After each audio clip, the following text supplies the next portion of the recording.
ගෞරවනීය අපේ හාමුදුරන් වහන්සේලාගෙන් කුරුක්කල්තුමාලාගෙන් අවසරයි. கௌரவமிக்க எமது பிக்கு மாரே அதே போன்று எமது கௌரவமிக்க மத தலைவர்களே அனைவருக்கும் வணக்கம். මේ අවස්ථාවට සම්බන්ධ වෙලා ඉන්න අපේ ප්‍රවාහන ඇමතුමා ඒ වගේම දීවර ඇමතුමා இந்நேரத்திலே கலந்து கொண்டிருக்கும் எமது அமைச்சர் நெடுஞ்சாலைகள் அமைச்சர் அதே போன்று கடற்தொழில் நீரியல் அமைச்சர் ඒ වගේම පාර්ලිමේන්තු මන්ත්‍රීවරුන් වන අපේ කුමරන් සහෝදරයා රාම් සහෝදරයා அதே போன்று பாராளுமன்ற உறுப்பினர்களான இளங்குமரன் රජීවන් සහෝදරයා ரஜீவன் தோழர் அவர்கள் භවනානන්දන් සහෝදරයා பவானந்தன் தோழர் அவர்கள் ඇතුළු සහභාගීලා ඉන්න අම්මලා තාත්තලා සහෝදර සහෝදරයන් අවසරයි. உள்ளிட்ட இங்கு கலந்து கொண்டிருக்கும் அனைவருக்கும் வணக்கம். පළමු කොටම තමුන්නාන්සේලා සියලු දෙනාටම අපි ස්තුතිවන්ත වෙනවා. පහුගිය මහා මැතිවරණයේදී මේ යාපනයේ දිස්ත්‍රික්කයේ මේ ප්‍රදේශවල විශාල ජනතාවක් අප කෙරෙහි විශ්වාසය තබලා ඡන්දෙ දුන්නා. முதற்கண் இங்கு கூடியிருக்கும் இந்த மக்களுக்கு பொதுவாக யாழ்ப்பாணத்தில் இருக்கும் மக்களுக்கு இந்த கடந்த தேர்தல்களிலே தேசிய மக்கள் சக்தியின் வெற்றிக்காக பாடுபட்டு கஷ்டப்பட்டு எங்களுக்கு ஒத்துழைப்பை வழங்கிய தொடர்பாக அனைத்து மக்களுக்கும் இந்த நேரத்திலே நன்றியை தெரிவித்துக் கொள்கின்றேன். ඒ ඡන්දය ජාතික ජනබලවේගයේ ආණ්ඩුවක් හදන්න විතරක් ඉවහල් වුණු උපයෝගී වුණු ඡන්දයක් නෙවෙයි. அந்த வாக்கு என்பது தேசிய மக்கள் சக்தியின் ஒரு அரசாங்கத்தை அமைப்பதற்காக மட்டும் வழங்கிய ஒரு வாக்கு அல்ல. තමුන්නාන්සේලා ඡන්දෙ දීලා අපේ മന്ത്രിවරු ගණනාවක් පාර්ලිමේන්තුවට ඇරියා. ඒක අපේ ආණ්ඩුව හදන්න ශක්තියක්. நீங்கள் வாக்களித்து பாராளுமன்ற உறுப்பினர்களை பாராளுமன்றத்திற்கு அனுப்பி ஒரு அரசாங்கத்தை அமைப்பதற்காக ஒத்துழைப்பு வழங்கினீர்கள். அது எமக்கு பெரிய ஒரு சக்தி ஆகியது. හැබැයි ඊට වඩා ලොකුම ශක්තිය තමයි අපේ රටේ ජනතාව එකතු කරන්න තමුන්නාන්සේලා ඡන්දෙ දුන්නා. அதையும் விட மிகப்பெரிய சக்தி தான் இந்த நாட்டிலே மக்கள் அனைவருமே ஒன்று சேர்ப்பதற்காகவும் அந்த வாக்களித்துள்ளீர்கள். அதுதான் மிகப்பெரிய சக்தியாக நாங்கள் இந்த தேர்தல் முடிவுகளிலே காண்கின்றோம். ලංකාවේ පළමු වතාවට ආණ්ඩුවක් හැදුනා. උතුරේ ජනතාවද දකුණේ ජනතාවද නැගෙනහිර ජනතාවද කඳුකරේ ජනතාවද සියලු ජනතාවගේ විශ්වාසය දිනාගත්තු ආණ්ඩුවක්. இலங்கையிலே முதற் தடவையாக ஒரு அரசாங்கம் அமைக்கப்பட்டது. இலங்கையிலே வாழ்கின்ற வடமாகாண மக்கள், தென் மாகாண மக்கள், கிழக்கு, மேற்கு, மலையகம் இவ்வாறான அனைத்து மாகாணங்களையும் பகுதிகளையும் ஒன்று சேர்த்த ஒரு அரசாங்கம் தான் இம்முறை. දශක ගණනාවක් අපේ රටේ මොන වගේ දේශපාලනයක්ද තිබුණේ? பல வருட காலமாக பல தசாப்தங்களாக எமது நாட்டில் எவ்வாறான ஒரு அரசாங்கம் இருந்தது. උතුරේ වෙනම දේශපාලනයක්, දකුණේ වෙනම දේශපාලනයක්, කඳුකර නැගෙනහිර වෙනම දේශපාලනයක්. ඒ විදිහට තමයි දේශපාලනය තිබුණේ. வடக்கிலே ஒரு தனியான அரசியல், தென்பகுதியிலே இன்னொரு தனியான அரசியல், மலையகம் அல்லது கிழக்கு மேற்கு தனித்தனியான அரசியல் தான் காணப்பட்டதாக இருந்தது. අපේ රටේ පැරණි දේශපාලකයෝ අපේ ජනතාව බෙදන දේශපාලනයක හිටියේ. எமது நாட்டிலே பழைய அரசியல்வாதிகள், எங்களுக்கு முன்னிருந்த அரசியல்வாதிகள் மக்களை பிரித்துத்தான் அரசியலை செய்தார்கள். ඒක කොච්චර බෙදුවද කියනවනම් යුද්ධයක් ඇති වෙනකම් බෙදුවා. எவ்வளவு பிரித்தாலும் கொள்கையை கடைபிடித்தார்கள் என்று கூறினால் ஒரு யுத்தம் உருவாகும் அளவுக்கு மக்களை பிரித்தாலும் கொள்கையை உட்படுத்தினார்கள். ඒ නිසා අපේ පරම්පරාව යුද්ධ කරගත්තා. ஆகவே எமது பரம்பரை யுத்தம் செய்து கொண்டார்கள். අපේ පරම්පරාව සැකය, අවිශ්වාසය, ක්‍රෝධය, වෛරය වපුරලා ජීවත් වුණා. எமது அந்த காலகட்டம் என்பது, எமது பரம்பரை என்பது சந்தேகம் அல்லது எதிர் மனப்பான்மை இவ்வாறான பல்வேறுபட்ட அந்த முரண்பாடுகளோடு தான் நாங்கள் வாழ்ந்து கொண்டிருந்தோம். අපිට තවත් බෙදෙන්න ඕනද? எங்களுக்கு இன்னும் பிரிய வேண்டுமா? බෙදෙන්න ඕනද? பிரிய வேண்டுமா? නෑ. අපි ලංකාවේ පළමු වතාවට ආණ්ඩුවක් හැදුනා. ජනතාව බෙදෙන එක වළක්වලා ජනතාව එකතු වෙන දේශපාලනයකට ආණ්ඩුවක් හැදුනා. இலங்கை வரலாற்றிலே நாங்கள் முதற் தடவையாக ஒரு அரசாங்கத்தை அமைத்தோம். மக்களை பிரிப்பதற்கு பதிலாக மக்களை ஒன்று சேர்க்கும் ஒரு அரசாங்கத்தை நாங்கள் அமைத்தோம். මේ ගම්වලට මීට කලින් රාජ්‍ය නායකයෝ ජනාධිපතිවරු ඇවිල්ලා තියෙනවද? இந்த பகுதிகளுக்கு அரசாங்கத்திலே பெரிய அதிகாரிகள் அல்லது ஜனாதிபதி போன்றவர்கள் இதற்கு முன் வருகை தந்திருக்கின்றார்களா? නැහැ. ඇයි? ஏன் அது? බෙදුණු ආණ්ඩුවක් තියෙනකොට එහෙමයි. ஒரு பிரிந்திருக்கும் அரசாங்கம் இருக்கும் போது அப்படித்தான். හැබැයි දැන් තියෙන්නේ බෙදීම අවසන් කරපු එකතු කරන ආණ්ඩුවක්. ඒ නිසා තමයි අපි වැලිවැටි තුරේට ඇවිල්ලා මේ දහස් ගණන් අම්මලා තාත්තලා සහෝදර සහෝදරයන් හම්බ වෙන්නේ. இன்று இருப்பது மக்களை பிரிப்பதற்கு பதிலாக மக்களை ஒன்று சேர வைக்கும் ஒரு அரசாங்கம். ஆகவே தான் நாங்கள் இன்று வெல்வெட்டி துறைக்கும் வந்து உங்களை நாங்கள் சந்தித்து இவ்வாறு கதைக்கின்றோம். මේ හයිය මේ එකතු වීම අපි යලි වෙන් වෙන්න ඉඩ දෙනවද? இவ்வாறு நாங்கள் ஒன்று சேர்ந்ததை மீண்டும் ஒரு முறை பிரிப்பதற்கு இடமளிப்போமா? අපි ඈත් වෙනවද? நாங்கள் இன்னும் ஒதுங்குகிறோமா? නෑ අපි ඔක්කොම එකතු වෙන්න ඕන. இல்லை, நாங்கள் அனைவருமே ஒன்றாக சேர வேண்டும். මම මේ සැරේ අයවැය ලේඛනයට දානවා අලුත් යෝජනාවක්. இம்முறை வரவு செலவு திட்டத்திற்கு தோழர் புதிய ஒரு யோசனையை போடுகின்றாராம். අපේ රටේ හැම වෙලාවම තියෙන්නේ අපි එකිනෙකාට වෙනස් වූ උත්සව. நாங்கள் அனைவருக்குமே இந்த நாட்டிலே வாழ்கின்ற ஒவ்வொரு சாரார் ஒவ்வொரு இனத்திற்கு இருப்பது வெவ்வேறான விழாக்கள், வைபவங்கள். தைப்பொங்கல் උත්සවය දෙමළ ජනතාව හින්දු ජනතාව සමරනවා. தைப்பொங்கல் இந்து தமிழ் மக்கள் கொண்டாடுகிறார்கள். වෙසක් උත්සවය බෞද්ධ ජනතාව සමරනවා. விசாக் பண்டிகை பௌத்தர்கள் கொண்டாடுகிறார்கள். ක්‍රිස්තියානි ජනතාව නත්තල් සමරනවා. கிறிஸ்தவர்கள் நத்தாரை கொண்டாடுகிறார்கள். ඉස්ලාම් ජනතාව රාමසාන් සමරනවා. இஸ்லாமியர்கள் ராமசானை கொண்டாடுகிறார்கள். හැබැයි දෙමළ සිංහල මුස්ලිම් බෞද්ධ හින්දු කතෝලික ඉස්ලාම් අපි ඔක්කොම එකතු වෙලා සමරන දිනයක් ඕනේ නැද්ද අපිට? ஆனால் சிங்களவர், தமிழர், முஸ்லிம் என்ற வேறுபாடு இல்லாமல், பௌத்தம், இந்து, கத்தோலிக்க, இஸ்லாமியர் என்ற வேறுபாடு இல்லாமல் நாங்கள் அனைவருக்குமே ஒன்றாக சேர்ந்து கொண்டாட வேண்டிய ஒரு விழா வேண்டுமா வேணாமா? අපි සැලසුම් කරලා තියෙනවා. අපි සැලසුම් කරලා තියෙන ඔක්තෝබර් මාසේ මේ සියලු ජනපජාවන්ගේ සංස්කෘතීන්, ආහාර රටා, ජීවන රටාව, ඒ වගේම අඳින පළඳින රටා, මේ ඔක්කොම එකට එකතු කරලා සංගීතය, නාට්‍ය, කවි මේ ඔක්කොම එකතු කරලා ජාතියේ මහා මංගල්‍යය අපි ලෑස්ති කරලා තිබෙනවා. ஆகவே இந்த நாட்டிலே இருக்கும் அனைத்து மக்களுடைய ஒன்று சேர்வினால் அக்டோபர் மாதத்திலே, அதாவது இந்த நாட்டில் அனைத்து மக்களுடைய கலாச்சாரம், பண்பாடு, பழக்க வழக்கங்கள், உடை அலங்காரங்கள் அல்லது உணவுப் பொருள் தயாரிப்பு, உணவு கலாச்சாரம், இவை அனைத்துமே ஒன்று சேர்த்த ஒரு விழாவை நடத்துவதற்காக நாங்கள் திட்டமிட்டு இருக்கின்றோம். අපි ඈත්ලා හිටියට අපේ දරුවන්ට ඈත්ලා ඉන්න දෙන්න හොඳ නෑ. நாங்கள் கடந்த காலங்களிலே பிரிந்திருந்தாலும் எமது பிள்ளைகளுக்கு அந்த பிரிப்பதற்கான சூழலை நாங்கள் உருவாக்க கூடாது. අපේ පරම්පරාව යුද්ධ කරගත්තට අපේ දරුවන්ගේ පරම්පරාවට යුද්ධ කරගන්න ඉඩ දෙන්නේ නෑ. எமது பரம்பரை யுத்தம் செய்தாலும் எமது பிள்ளைகளுக்கு ஒரு யுத்தத்தை ஏற்படுத்த நாங்கள் கூடாது. උතුරේ දකුණ නැගෙනහිර සියලු දරුවන් එකට එකතු වෙන රාජ්‍යයක් බවට මේ රාජ්‍ය අපි පත් කරනවා. வடக்கு, தெற்கு, கிழக்கு, மேற்கு என்ற அனைத்து பகுதிகளிலுமே உள்ள பிள்ளைகளை ஒன்று சேர்க்கும் ஒரு தேசிய விழாவாக நாங்கள், தேசிய அரசாங்கத்தின் முடிவுகளாக இதை நாங்கள் முன்னெடுப்போம். ලංකාවේ පළමු වතාවට ආණ්ඩුවක් හැදුනා පොඩි මිනිස්සුන්ගේ ආණ්ඩුවක්. இலங்கை வரலாற்றிலே முதற் தடவையாக சாதாரண மக்களுடைய ஒரு அரசாங்கம் அமைக்கப்பட்டிருக்கின்றது. එහෙම නෙවෙයිද? அப்படி இல்லையா? මීට කලින් ආණ්ඩු හැදුනේ ලොකු පවුල් වලින්. இதற்கு முன் அரசாங்கங்கள் அமைந்தது பெரிய பெரிய பணக்கார வர்க்கத்தின் அந்த தேவைக்கேற்ப அவர்கள் தான் தலைவர்கள். තාත්තා අගමැති, අම්මා අගමැති, දුව ජනාධිපති. அப்பா பிரதமர், அம்மா பிரதமர், மகள் ஜனாதிபதி. එහෙමනේ. அப்படித்தானே?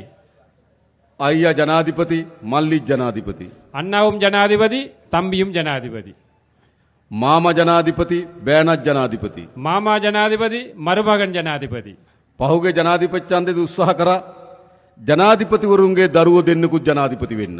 கடந்த ஜனாதிபதி தேர்தலிலே உங்களுக்கு தெரியும், 2 ஜனாதிபதிமார்களுடைய மகன்மார்களும் ஜனாதிபதி அந்த தேர்தலிலே போட்டியிட்டார்கள். එහෙමනේ. அப்படித்தானே? ඒකනේ බලය තිබ්බේ කාගාවද? அப்படி என்றால் அதிகாரம் யார்ட கையில இருந்தது? උඩ ඉන්න පවුල් ගාව තමයි බලය அந்த තිබ්බේ. மேல் மட்டத்திலே இருந்த ஒரு வர்க்கத்தின் கையில தான் அதிகாரம் இருந்தது. හැබැයි මේ රටේ ජනතාව ஆனால் இந்த நாட்டிலே மக்கள் පහුගිය ජනාධිපතියන්ට තීන්දුවක් ගත්තා. கடந்த ஜனாதிபதி தேர்தலில் ஒரு முடிவொண்டெடுத்தார்கள். උඩ පවුල් වලින් மேல்மட்ட அந்த வர்க்கத்தில் இருந்து බලය පහළ පවුල් අතර මාරු කරන්න. அந்த அதிகாரத்தை சாதாரண மக்களிட கையிலே வழங்க வேண்டும் என்று. හොඳ නැද්ද? நல்லமா கெட்டதா? නල්ලම් නල්ලම් නේද?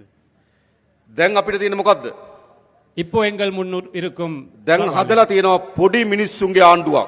இப்போ எமக்கு முன் சாதாரண மக்களுடைய ஒரு அரசாங்கம் இருக்கின்றது. අපේ රාමලිංගම් සහෝදරලා, எமது ராமலிங்கம் தோழர், අපේ කුමරන් සහෝදරලා, எமது குமரன் தோழர், අපේ සහෝදරවරු எமது அனைத்தும் தோழர்கள், මේ කිසි කෙනෙක් පවුල් වලින් බලය ආපු අය නෙවෙයි. இவர்கள் யாருமே குடும்பத்தில் வாழையடியாக அதிகாரத்திற்கு வந்தவர்கள் அல்ல. සාමාන්‍ය මිනිස්සුන්ගේ දරුවෝ. சாதாரண மக்களுடைய பிள்ளைகள். මේ ප්‍රදේශයේ අපේ විශාල වැඩ කොටසක් වැඩ කරන இந்த பகுதியிலே நிறைய வேலைகள் செய்கின்றோம். මේ රැස්වීම ලෑස්ති කරන්නත් විශාල වෙහෙසක් දරපු இந்த கூட்டத்தை ஏற்பாடு செய்வதற்கு கூட அதிகளவாக பாடுபட்ட අපේ රූබන් සහෝදරය எமது ரூபன் தோழர். සාමාන්‍ය මිනිස්සු අපි. சாதாரண மக்கள் நாங்கள். එහෙනම් දැන් ආණ්ඩුවක් හැදලා තියෙන මොන වගේ ආණ්ඩුවක්ද? ஆகவே ஒரு அரசாங்கம் அமைந்திருக்கின்றது. எவ்வாறான அரசாங்கம்? අපේ ආණ්ඩුවක්. எமது அரசாங்கம். එහෙම නෙවෙයිද? அப்படி இல்லையா? මේක කාගේ ආණ්ඩුවද? இது யாருடைய அரசாங்கம்? අපේ ආණ්ඩුව. எமது අපි அரசாங்கம். ඔක්කොගේම ආණ්ඩුව. எமது அனைத்து மக்களுடைய அரசாங்கம். එහෙනම් අපිට අභියෝග කීපයක් තියෙනවා. ஆகவே எங்களுக்கு நிறைய சவால்களும் இருக்கின்றன. පළමු කොටම මේ ග්‍රාමීය ජනතාවගේ දුප්පත්භාවය නැති කරන්න ඕන. முதலாவதாக இந்த கிராமிய வறுமையை நாங்கள் ஒழித்து கட்ட வேண்டும். එහෙම නෙවෙයිද? அப்படித்தானே? හොඳ නිවහසක් නැහැ. சிறப்பான ஒரு வீடு இல்லை, ආදායම් මාර්ග නැහැ. வருமான வழி இல்லை, පානීය ජලය නැහැ. குடிநீர் இல்லை, ගමට එන්න හොඳ පාරක් නැහැ. வீட்டுக்கு வர்றதுக்கான கிராமத்துக்கு வர்றதுக்கான දරුවට பாதை උගන්නන්න இல்லை, හොඳ පාසලක් නැහැ. பிள்ளைக்கு நல்ல ஒரு ஸ்கூல் இல்லை, දීවර රස්සාව කරන්න විදියක් නැහැ. மீன்பிடி கடற்தொழில் செய்ய முடியவில்லை. විශාල බැටකන ජනතාවක්. எந்த பக்கத்திலும் எமக்கு கஷ்டங்களே இருக்கின்றன. අපේ ආණ්ඩුව எமது அரசாங்கம், අපි ඔක්කොම එකතු වෙලා හදාගත්තු ආණ්ඩුව. நாங்கள் அனைவருமே ஒன்று சேர்ந்து அமைத்த அரசாங்கம். ක්‍රමානුකූලව පියවරෙන් පියවර படிப்படியாக මේ ප්‍රශ්න ඔක්කොම විසඳන්න ලෑස්ති අපි. இந்த அனைத்து பிரச்சனைகளும் தீர்க்க தயாராக இருக்கின்றோம். හොඳද? நல்லமா? අපි ඉස්සරලම මේ අස්වැසුම දෙන ජනතාවගේ දීමනාව අපි වැඩි කරා. நாங்கள் ஏற்கனவே இந்த நலன்புரி கொடுப்பனவு, அஸ்வசும கொடுப்பனவு கொடுப்பதை நாங்கள் நீடித்து அந்த அளவையும் கூட்டியிருக்கின்றோம். අපේ දුප්පත් අම්මා තාත්තගේ දරුවට ඉස්කෝලේ යන්න පාසල් පොත්පත් මිලදී ගන්න විදිහක් නැහැ. எங்கள வறுமைக்குட்பட்ட பெற்றோர்களுக்கு தனது பிள்ளையை பாடசாலைக்கு அனுப்புவதற்கு அந்த பாடசாலை உபகரணங்களை பெற்றுக்கொள்ள முடியாமல் இருந்தது. අපි අස්වැසුම ලබන සියලු පවුල් වල දරුවන්ට රුපියල් 6000ක් දුන්න පාසල් පොත් උපකරණ මිලදී அந்த ගන්න. அஸ்வசும கொடுப்பனவை பெற்றுக்கொள்ளும் பெற்றோர்களுக்கு, அந்த பிள்ளைகளுக்கு வழங்குவதற்காக 6000 ரூபாய் நிதி ஒதுக்கினம் பாடசாலை உபகரணங்களை பெற்றுக்கொள்வதற்காக. ඒ විතරක් නෙවෙයි දැන් අපි තීන්දුවක් ගත්තා. ළමයි 300ට වඩා අඩු සියලු පාසල් වල දරුවන්ට රුපියල් 6000ක දීමනාවක් දෙන්න පාසල් පොත් මිලදී ගන්න. அதே போன்று நாங்கள் இன்னொரு முடிவெடுத்திருக்கின்றோம். 300க்கு குறைந்த பிள்ளைகள் படிக்கும் பாடசாலைகளிலே அந்த அனைத்து பிள்ளைகளுக்கும் 6000 ரூபாய் கொடுப்பனவு பாடசாலை உபகரணங்கள் பெற்றுக்கொள்வதற்காக வழங்குவோம் என்று. ඇයි අපි එහෙම කරන්නේ? ஏன் நாங்கள் அப்படி මේ செய்கின்றோம்? ගම්වල දුප්පත්භාවය ඉවත් කරන්න නම් දරුවන්ට හොඳට උගන්වන්න ඕන.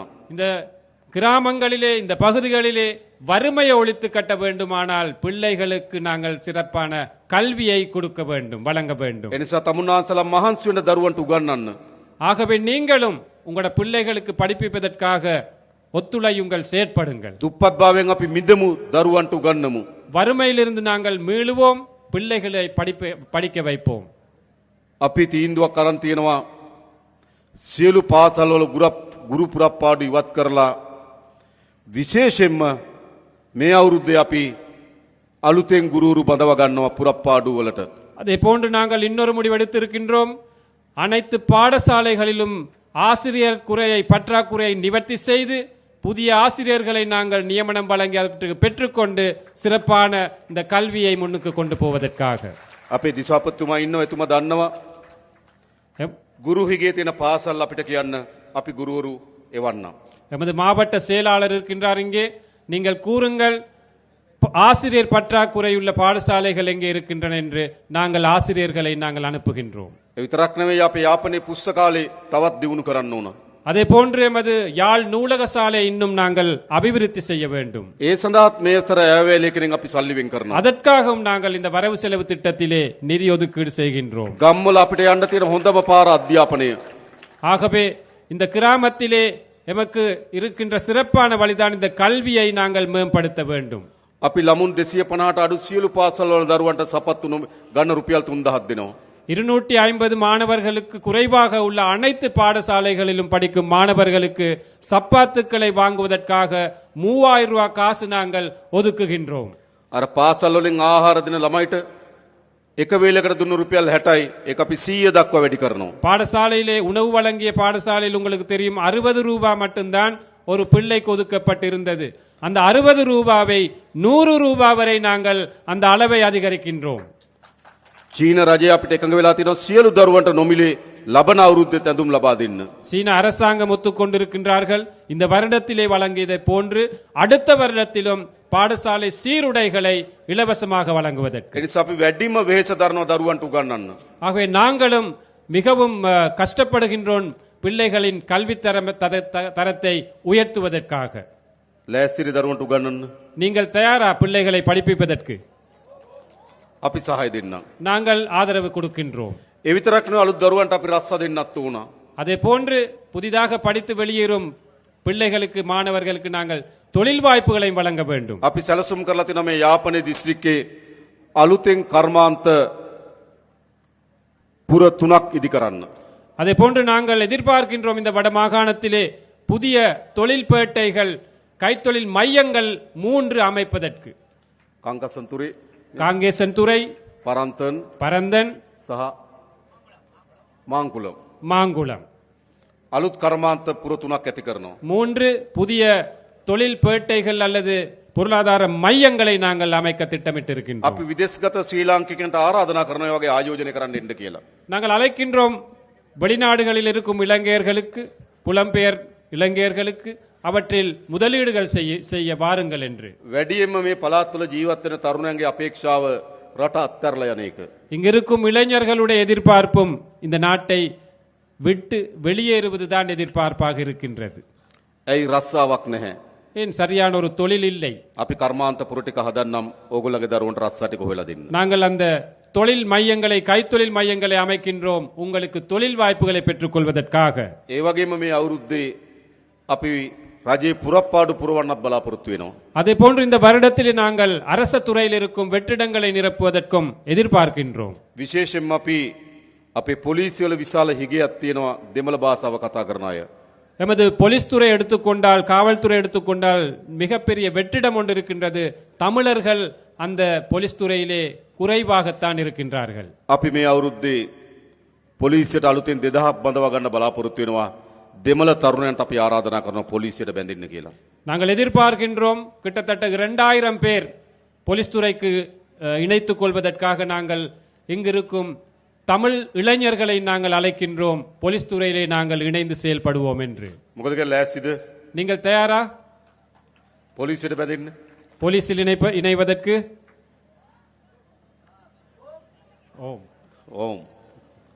ඒ මොකද පොලිසිය හරි වැදගත් කාර්යයක් කරනවා අපේ ගම්වල ආරක්ෂාවට, සාමයට විශාල වැඩ කොටසක් කරනවා. ஏனென்றால் போலீஸ் துறை எடுத்துக்கொண்டால் எமது கிராமங்களிலே அமைதியை பாதுகாப்பதற்காக பெரிய ஒரு சேவை செய்கின்றார்கள். ඒකට මේ භාෂාව කතා කරන නිලධාරීන් අවශ්‍යයි. அதற்கு அந்த மொழியிலே, அந்த கிராமத்தில் வாழும் மக்களிட மொழியில் கதைக்கும் அந்த அதிகாரிகள் தேவை.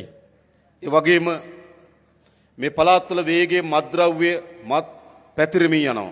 அதே போன்று எங்களுக்கு தெரியும் இந்த பகுதிகளில் கூட பாரிய அளவிலே போதை வஸ்து, இந்த பாவடை, அந்த விஸ்தரிப்பு நடந்து கொண்டிருக்கின்றது. අපේ තරුණ පරම්පරාව විශාල ලෙස මත්ද්‍රව්‍ය වලට ගොදුරු වෙමින් තිබෙනවා. நமது இளம் சமுதாயம் இந்த போதை வஸ்துக்கு பெருமளவாக அடிமைப்பட்டு வருகிறார்கள். අපි මේක නතර කරන්න ඉතාමත් ශක්තිමත් වැඩපිළිවෙලක් හදලා තියෙනවා. இதை நிறுத்துவதற்காக நாங்கள் பெரும் சக்தி வாய்ந்த ஒரு திட்டத்தை நாங்கள் முன்னெடுத்து வருகின்றோம். හැබැයි ඔයගොල්ලන්ගේ සහයත් අවශ්‍යයි. ஆனால் அதற்கு உங்களுடைய ஒத்துழைப்பும் எங்களுக்கு தேவைப்படுகின்றது. අපි එකතු වෙලා මේ මත්ද්‍රව්‍ය තුරන් කරමු. நாங்கள் ஒன்றிணைந்து இந்த போதை வஸ்து பிரச்சனையை தோற்கடிப்போம்.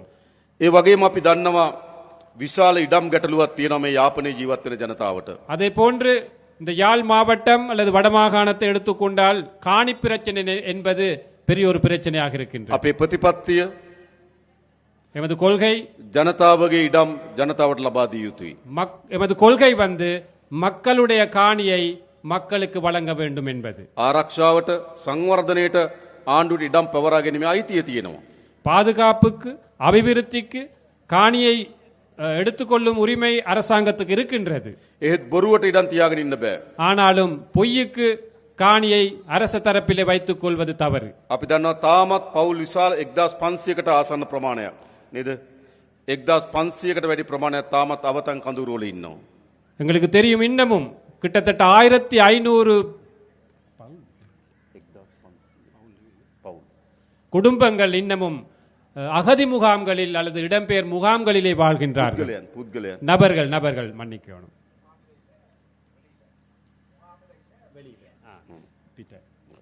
ඒ නිසා ඒගොල්ලන්ට අපි ඉක්මනින්ම තමන්ගේ වාසස්ථාන ලබා දෙන්න කටයුතු කරනවා. ஆகவே அவர்களுக்கும் நிரந்தரமான வீடுகள் வீட்டு வசதிகளை செய்து கொடுப்பதற்காக நாங்கள் முடிவெடுத்திருக்கின்றோம்.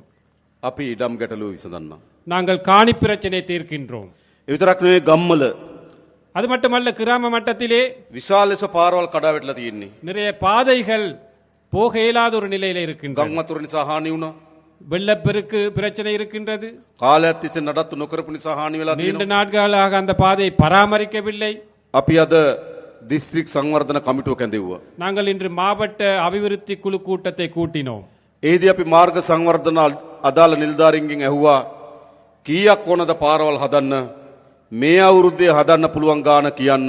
ඒකට අපි සල්ලි වෙන් කරලා දෙනවා. அந்த கூட்டத்திலே கேட்டிருக்கின்றார், எவ்வளவு நிதி தேவை அந்த பாதைகளை புனரமைப்பதற்கு, புதிதாக அமைப்பதற்கு எவ்வளவு நிதி தேவை, அந்த நிதியை இந்த வருடத்திலே வரவு செலவு திட்டத்திலே வழங்குவோம் என்று தோழர் வாக்குறுதி මේ පාරවල් ටික හදන්න ඕන. அந்த பாதைகளை அமைக்க வேண்டும். හොඳ පානීය වතුර දෙන්න ඕන. சிறப்பான குடிநீர் வசதியை கொடுக்க வேண்டும். ඒව තමයි ජනතාවගේ ප්‍රශ්න. அவைதான் மக்களுடைய பிரச்சனைகள். ද අපි ආණ්ඩුවක් හදලා තියෙනවා මොකටද? நாங்கள் ஒரு அரசாங்கத்தை அமைத்திருக்கின்றோம். எதற்காக? ජනතාවගේ ප්‍රශ්න විසඳන්න ආණ්ඩුවක්. மக்களுடைய பிரச்சனைகளை தீர்ப்பதற்கான அரசாங்கம். ජනතාවගේ ආණ්ඩුවක් மக்களுடைய அரசாங்கம் අපි හදලා තියෙනවා. நாங்கள் அமைத்திருக்கின்றோம். අපි දන්නවා දැන් කාලාන්තරයක් තිස්සේ எங்களுக்கு தெரியும், நீண்ட நாட்களாக මේ උතුරු මුහුද இந்த வடமாகாண இந்த கடற்பரப்பு විශාල දීවර ගැටලුවක් තියෙනවා. பெரும்பான்மையான மீன்பிடி கடற்தொழில்களுடைய பிரச்சனைகள் காணப்படுகின்றன. අපේ දීවර ජනතාව එකෙන් විශාල ලෙස බැට කනවා. எமது மீனவர்கள் அதில் கவலைப்படுகின்றார்கள், கஷ்டப்படுகின்றார்கள். මුහුදේ තියෙන පරිසර පද්ධතිය පවා විනාශයට ලක් වෙනවා. அந்த கடல் அடியில் உள்ள அந்த நிலைகள் கூட, சுற்றுச்சூழல் கூட அழிவடைந்து අපේ வருகின்றன. දීවරෙන්ට මුහුද යන්න බැරි තත්ත්වයක් ඇති වෙලා තිබෙනවා. எமது மீனவர்களுக்கு கடற்தொழிலுக்கு போக இயலாத ஒரு நிலை இருக்கின்றன. මේ ප්‍රශ්නේ විසඳන්න ඕන. அந்த பிரச்சனை தீர்க்க வேண்டும். අපි ඉන්දියානු රජයත් එක්ක කීප අවස්ථාවකදී සාකච්ඡා කරා. நாங்கள் இந்திய அரசாங்கத்திடம் பல தடவைகள் பேச்சுவார்த்தை நடத்தினோம். නාවික හමුදාවන්ට අපි ආරක්ෂාව තහවුරු කරන්න කියලා නියෝග දුන්නා. கடற்படைக்கு எமது கடற்பரப்பிலே பாதுகாப்பை வலுப்படுத்த வேண்டும் என்ற அந்த கட்டளை நாங்கள் விட்டிருக்கின்றோம். ද පියවරෙන් පියවර படிப்படியாக ක්‍රමානුකූලව මේ දීවරය මුහුණ දී තිබෙන ගැටලුව අපි විසඳන්න කටයුතු කරනවා. இந்த கடற்தொழிலாளர்கள், மீனவர்கள் முகம் கொடுக்கும் பிரச்சனைகளை நாங்கள் தீர்ப்போம். මේ මුහුද තමුන් වහන්සේලාගේ මුහුද. இந்த கடற்பரப்பு என்பது உங்களுடைய கடல். මාළුවන් අල්ලන්න අයිතිය තියෙන තමුන් වහන්සේලාට. மீன் பிடிக்கும் உரிமை இருப்பது உங்களுக்கு. ඒ අයිතිය අපි තහවුරු කරන්න ඕන. அந்த உரிமையை நாங்கள் உறுதிப்படுத்த வேண்டும். ඒ සඳහා අපිට කාලයක් දෙන්න. அதற்கு சில காலங்கள் எங்களுக்கு வழங்குங்கள். හැබැයි විසඳන්න ඕනේ ප්‍රශ්නය. கட்டாயமாக நாங்கள் அதை தீர்க்க வேண்டும், தீர்க்க வேண்டிய ஒரு பிரச்சனை. අපේ දීවර ජනතාව බයෙන් எமது மீனவர்கள் பயந்து මුහුදු යන්නේ නැතුව கடலுக்கு செல்லாமல் මුළු මාළු සම්පතම විනාශ කරමින් ஒட்டுமொத்த மீன் வளத்தையும் அழித்த வண்ணம் නීති විරෝධී ටෝලර් යාත්‍ර උපයෝග කරගනිමින් சட்டவிரோதமான ட்ரோலர்களை பயன்படுத்தி මේ කරන විනාශය නතර කළ යුතුයි. இந்த அழிவை நிப்பாட்ட வேண்டும். கட்டாயமாக නතර කරන්න ඕනේ නැද්ද? நிப்பாட்ட வேணாமா? வேணும். අපි ඒක කරන්න ඕන. நாங்கள் அதை செய்ய வேண்டும். අපි ඒ සඳහා වැඩ කටයුතු කරමින් ඉන්නවා. அதற்காக நாங்கள் செயல்பட்டு கொண்டிருக்கின்றோம். මොකද මේක අපේ මුහුද අපේ ජනතාව. இது எங்களுடைய மக்கள், எமது கடற்பரப்பு. ඒන්ද ප්‍රශ්න අපි විසඳීම සඳහා උපරිම උත්සාහයක් දරනවා. ஆகவே பிரச்சனைகள் தீர்ப்பதற்காக நாங்கள் முழு மூச்சாக செயல்படுவோம்.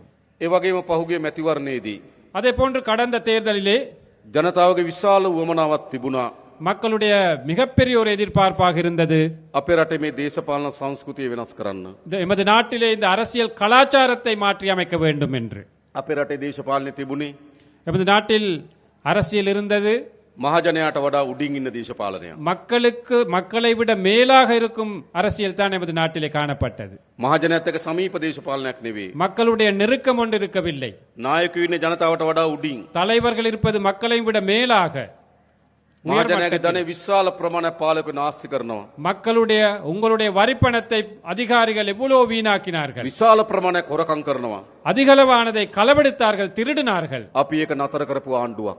அதை நிறுத்திய அரசாங்கம் ஒன்று எமது அரசாங்கம் என்பது.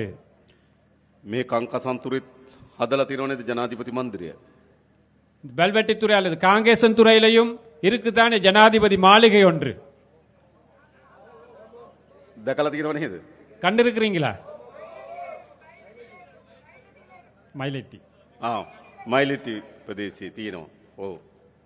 මෙහෙට ජනාධිපති මන්දිරයක් ඕනද? இங்க ஜனாதிபதி மாளிகை ஒன்று தேவையா? මට නම් එපා. தோழருக்கு வேணாமா? ඕගොල්ලන්ට ඕනද? உங்களுக்கு வேணுமா? வேண்டாம். මට එපා. தோழருக்கு வேண்டாமாம் அது. අපි අද දිසාපතිතුමාටත් ආණ්ඩුකාරතුමාටත් කිව්වා ඒකට ගැලපෙන ව්‍යාපෘතියක් හොයලා දෙන්න. අපි ඒකට ජනාධිපති මන්දිරය දෙන්න. இன்று மாவட்ட செயலாளருக்கும் அதே போன்று ஆளுநர் அவர்களுக்கும் கூறினாராம் அந்த மாளிகை தொடர்பாக எதிர்காலத்தில் அதை எப்படி பராமரிப்பதற்கான உரிய திட்டம் ஒன்று அமையுங்கள், அதற்கு ஆதரவு அளிக்கிறோம் என்று. හොඳද? நல்லமா? ඒක යුනිවර්සිටි එකක් දාන්න හොඳයි නම් අපි ඒක කරමු. அதுல பல்கலைக்கழகம் ஒன்று போட வேணுமா இருந்தா அதுக்கு சப்போர்ட் பண்றோம். සංස්කෘතික මධ්‍යස්ථානයක් දාන්න ඕන නම් ඒක කරමු. கலாச்சார ஒரு மண்டபமாக அமைக்க வேண்டும் என்றால் அதற்கு ஆதரவு தெரிவிக்கிறோம். හොඳයිනේ. நல்லமா?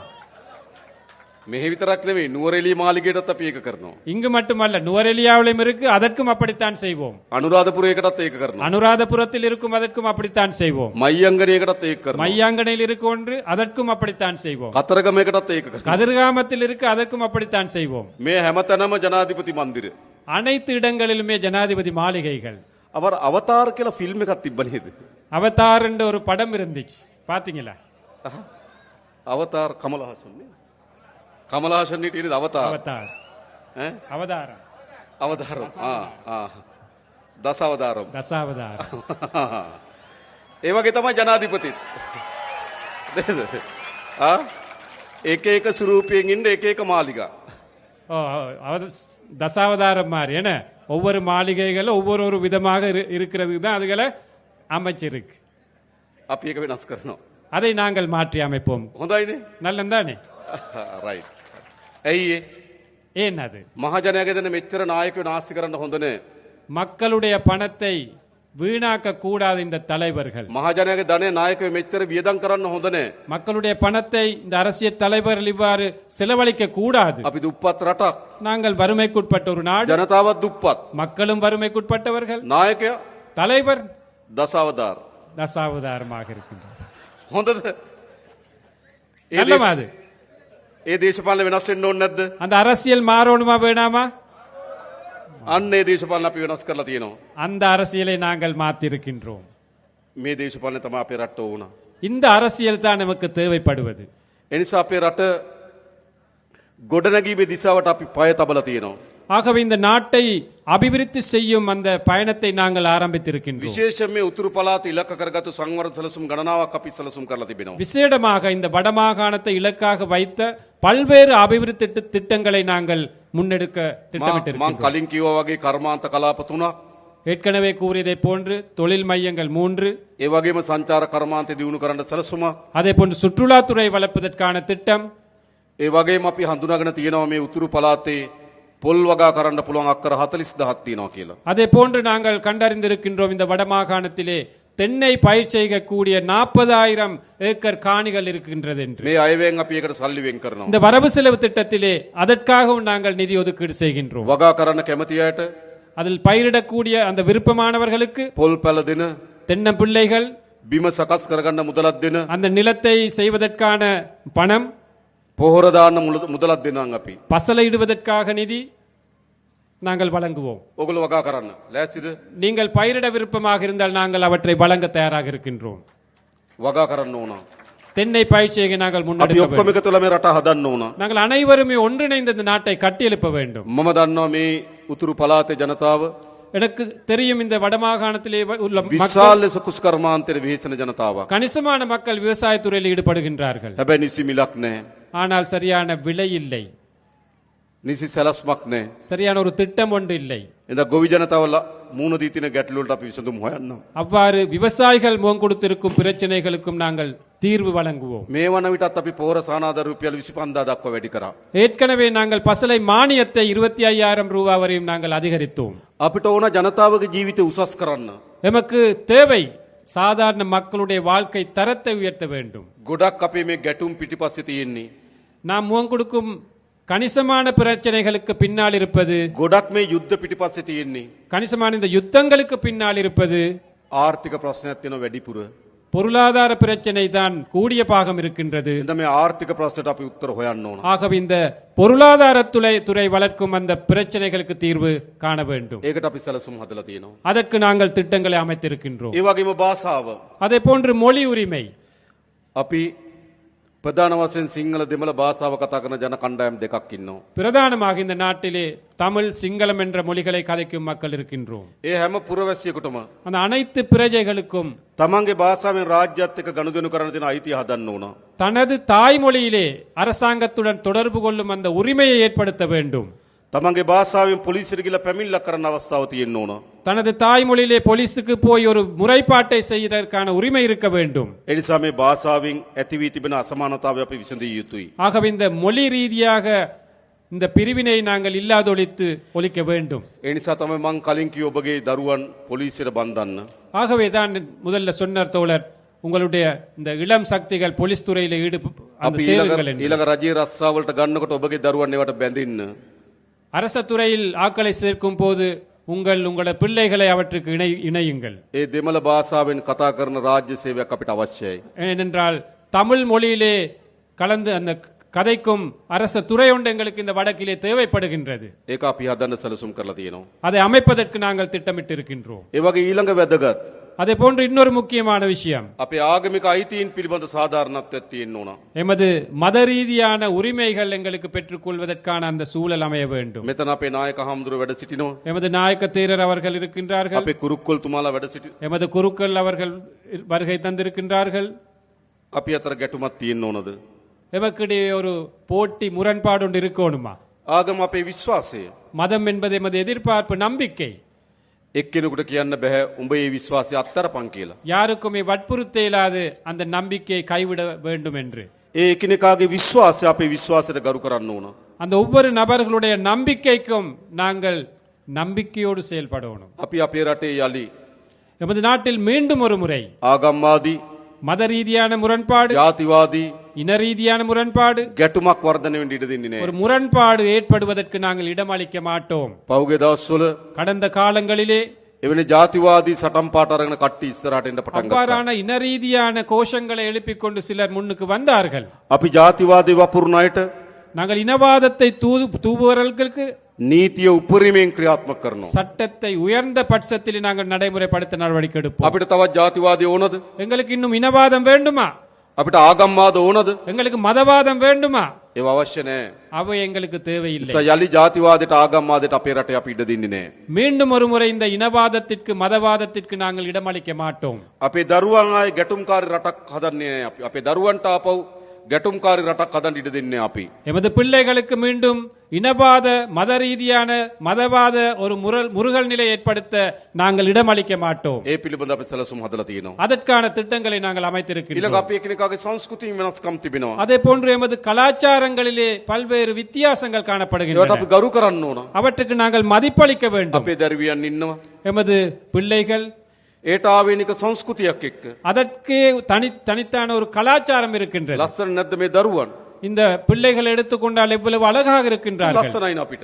எங்களுக்கு அது மிகவும் அழகாக இருக்கு. ඇයි අපි සංස්කෘතියෙන් බෙදෙන්න හදන්නේ? ஏன் நாங்கள் கலாச்சார ரீதியாக பிரிவடைய வேண்டும்? අපි හැම සංස්කෘතියකටම ගරු කරන්න ඕන. நாங்கள் அனைத்து கலாச்சாரங்களை மதிக்க வேண்டும். ඒ සංස්කෘතියෙන් රස විඳින්න පුරුදු වෙන්න ඕන. அந்த கலாச்சாரங்களை ரசனை மிக்கதாக நாங்கள் எடுத்துக்கொள்ள வேண்டும். එහෙම රටක් අපි හදන්න ඕන. அவ்வாறான ஒரு நாட்டை நாங்கள் கட்டியெழுப்ப வேண்டும். එකක් මතක තියාගන්න. ஒன்று நினைவில் வைத்துக் கொள்ளுங்கள். අපිට ගහගෙන எங்களுக்கு சண்டை பிடித்து යුද්ධ කරගෙන யுத்தமிட்டு கொண்டு තවත් දශක ගණනාවක් මේ විදිහට දුක් විඳ විඳ ඉන්න පුළුවන්. இன்னும் பல தசாப்தங்கள் எங்களுக்கு நாங்கள் வாழ முடியும் குறைபாடுகளோடு. අපේ අම්මලාගේ පරම්පරාව දුක් විඳා.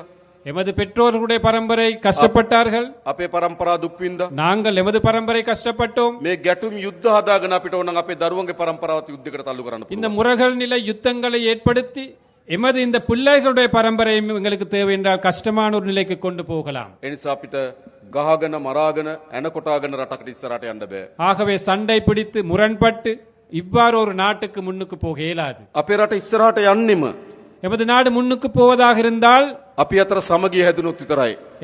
எமக்கிடையே ஒற்றுமை அமைதி இருக்க ඒ வேண்டும். නිසා අපේ ආණ්ඩුව ஆகவே எமது அரசாங்கம் විශාලතම වෙහෙසක් දරනවා. மிக பெருவளவாக நாங்கள் கஷ்டப்படுகின்றோம், செயல்படுகின்றோம். අපි අතර සමගිය හදන්න. எமக்கிடையே ஒற்றுமை ஏற்படுவதற்காக நாங்கள் ඒ සමගිය සඳහා හොඳම ධෛර්යය දුන්නේ ඕගොල්ලෝ. அந்த ஒற்றுமைக்காக மிகப்பெரிய சக்தியை துணிச்சலை கொடுத்தது நீங்கள். කාලයක් තිස්සේ පාරම්පරික දේශපාලක පහුගිය මහචන්දට ඉල්ලුවා. காலம் காலமாக இருந்த பாரம்பரிய அரசியல்வாதிகள் கடந்த தேர்தலிலே போட்டியிட்டார்கள். වෙනම රටක් අරන් දෙන්නම් කියලා ඡන්දෙට ඉල්ලුවා. தனியான ஒரு நாட்டை பெற்றுக் கொடுப்போம் என்று தேர்தல்களை போட்டியிட்டார்கள். මතකද? நினைவிருக்கா? හැබැයි ජනතාව මොකද කරේ?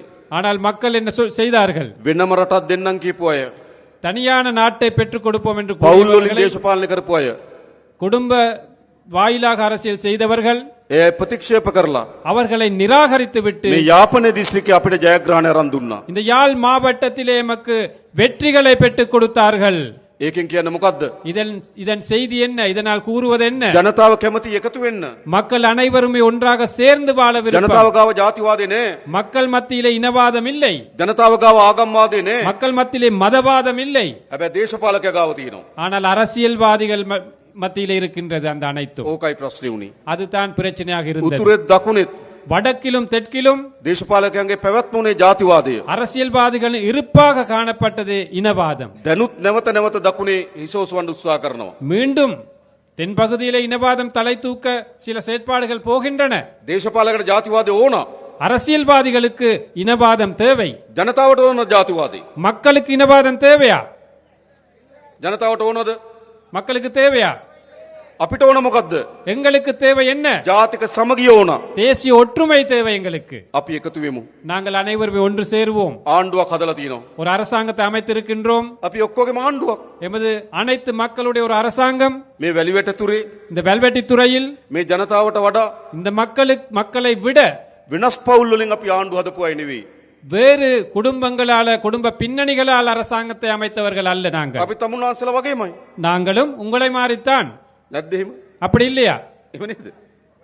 ඉතින් අපේ ආණ්ඩුවක් නෙමේක. அப்ப இது எங்களுடைய அரசாங்கம். අපි මේ රට වෙනස් කරමු.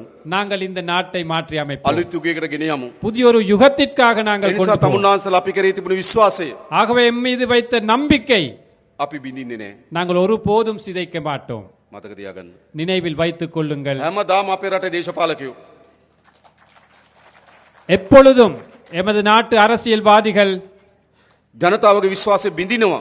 மக்களது எதிர்பார்ப்பத்தை சிதைத்தார்கள். අපි මේ විශ්වාසය බිඳින්නේ නැහැ. நாங்கள் ஒருபோதும் உங்களுடைய நம்பிக்கைக்கு சீர்குலைக்க மாட்டோம், நம்பிக்கை சிதைக்க மாட்டோம். තමුන්වහන්සේලා ඉතාමත් දිගු පියවරක් තිබුවා. நீங்கள் நீண்ட ஒரு பயணத்திற்காக அடி வைத்தீர்கள். ඉතාමත් වැදගත් පියවරක් තිබ්බා. மிக முக்கியமான ஒரு அடி வைத்தீர்கள். ඉතාමත් විශිෂ්ට පියවරක් තිබ්බා. ஒரு விசேடமான ஒரு முடிவை எடுத்தீர்கள். එකතු වෙන්න ඕන කියලා තීන්දුවක් ගත්තා.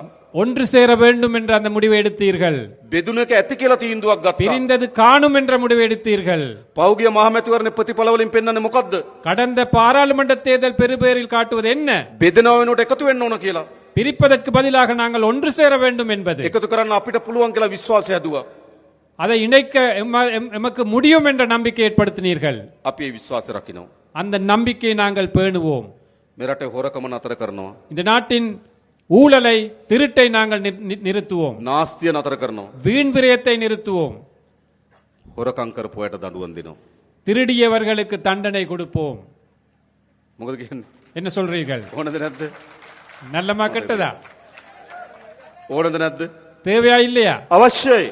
தேவை தேவை. අපේ රටේ දරුවට විඳින ඉන්ජෙක්ෂන් එකෙන් හොරකම් කරලා නම් எமது பிள்ளைகளுக்கு குழந்தைக்கு ஏத்தும் ஊசியிலே களவெடுத்திருந்தால், බාල බෙහෙත් ගෙනල්ලා නම් தரக்குறைவான மருந்துகளை இறக்குமதி செய்திருந்தால், ස්පිරිතාලේ හදනකොට ඒකෙන් හොරකම් කරලා නම් வைத்தியசாலைகளில் இருந்து களவெடுப்பதாக இருந்தால், පාර හදනකොට ඒකෙන් හොරකම් කරලා නම් வீதியை அமைக்கும் போது அதிலிருந்து களவெடுத்திருந்தால், කෝටි ගණන් ධනෙ එක්රැස් කරගෙන යන දේශපාලකයෝ கோடிக்கணக்கான நிதியை அரசியல்வாதிகள் ஒன்று சேர்த்திருக்கின்றார்கள்.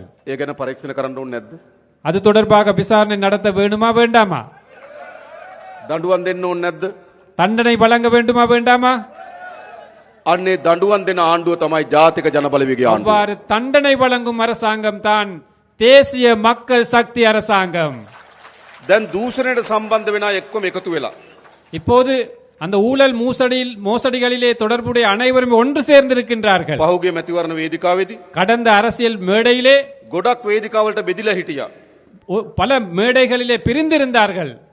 සමහර අය කොළ පාට වේදිකාවේ, சிலர் பச்சை மேடையிலே, සමහර අය කහ පාට වේදිකාවේ, சிலர் மஞ்சள் மேடையிலே, සමහර අය දුබුරු පාට වේදිකාවේ இன்னும் சிலர் அந்த சிவப்பு மேடையிலே ඡන්දෙදි බෙදිලා හිටියා. தேர்தலிலே பிரிந்திருந்தார்கள். දැන් මොකද වෙන්නේ?